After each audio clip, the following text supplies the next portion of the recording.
Ahoj, tak jsme si udělali výlet na Slovensko k našemu partnerovi závodu Kapsa Carp. Ahoj Viktore. Ahoj, teší ma.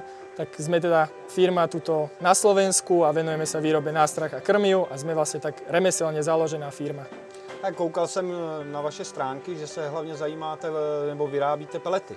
Áno, snažili sme sa trošku zaplniť túto dieru vo výrobnom segmente a teda podarilo sa nám to tými peletami a vyrábame ich vysoko kvalitné, ale je tam teda aj ďalší iný sortiment, na ktorý sa môžeme ísť pozrieť, tak myslím si, že by som vám to mohol ísť predstaviť. Tak práve sa nachádzame teda v srdci našej výroby.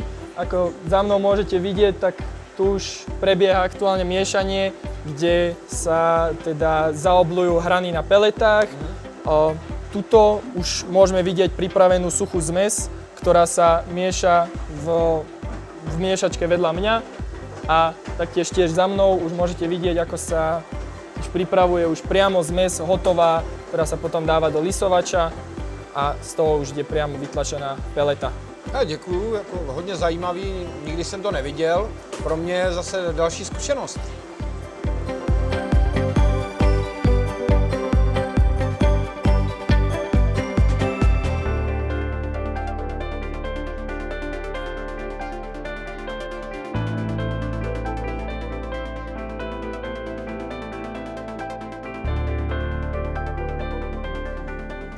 Ďalej pokračuje proces sušenia. Ako ste mohli vidieť už v našich sušičkách, tak teda suší sa v podobu 6 dní pri teplote 25 až 30 stupňov, aby sa dostala peleta na také vysušenie, aby sa z nej dostala teda tá voda a nebola v nej vlhkosť. Jako zajímavé informace. A prosím tě, v jakým balení vůbec prodáváte tady ty pelety? Máme ich samozrejme aj v takých tých chytakcích, kompaktnejších baleniach, ako je kilové napríklad, ale potom ďalej sú tam aj tie 3-kilové, 5-kilové a už aj 10-kilové myslené na to krmenie, ale všetky sú z rovnakej zmesi, čiže sa dajú používať aj na to chytanie. Jo, a když se tě zeptám, máte všechny s dírkou nebo v jakém průměru děláte tady ty pelety? Robíme ich s dierkou od priemeru 16 mm až po tých 28, 24, 28 a teda máme tam ešte pelety v priemere 3 mm, 4 mm, 8 a takto radom až po priemer 28 mm a od 16 sa to začne robiť až s dierou, aby sa to dalo dávať pohodlne podáčik na PVAčko a dokázalo sa s tým pohodlne. A koukal jsem, že máte tady nějaký boilies, mohl bys nám představit nějaký boilies, v jakým průměru je děláte boilies? Áno, máme teda aj boiliesy, toto mám konkrétne krmné balenie, ktoré máme v 20 mm a 24 mm priemere. Máme tam príchute klobása, krabskvít a jahoda, veľmi obľúbené príchute, každý si tam dokáže nájsť tú svoju obľúbenú.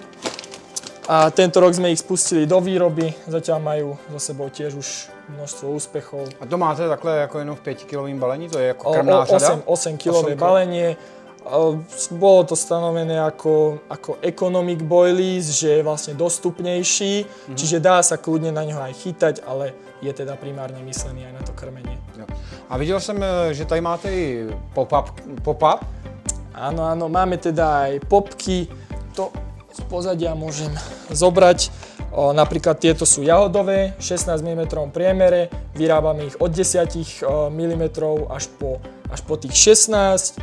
Máme ich dvojfarebné, kde je vlastne primárne tá farba biela, ktorá má znázorňovať v tmavej vode alebo v tmavých hĺbkách nejakého červíka.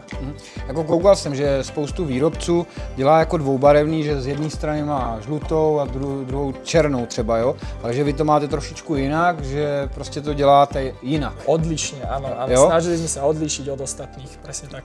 Jo, jako určitě se zajímavý vůně, všechno, jako tady, jako prostě a i mi to dalo úplně jiný názor na pelety a srovnání jako i s rozpustným boilies, jako dostal jsem spoustu informací a myslím si, že to bylo zajímavé a prostě moc tím děkuju, že jsme mohli navštívit Kapsa Carp a ať se vám daří. Za návštevu a dúfam, že sa bude dariť aj vám. Díky. Čau. Ahoj, tak se loučíme se super dnem od našeho partnera závodu Capsacarp. Bylo to super dopoledne, kluci, který Jindra a Jarda tady se mnou byli, si to užili, já taky. Bylo nám představeno spoustu krásných produktů, které jsme si očuchali, ošahali a prostě jedním slovem super den a děkuju moc, že jste nám ukázali vaši výrobnu. Mějte se a zase se někdy uvidíme. Čau.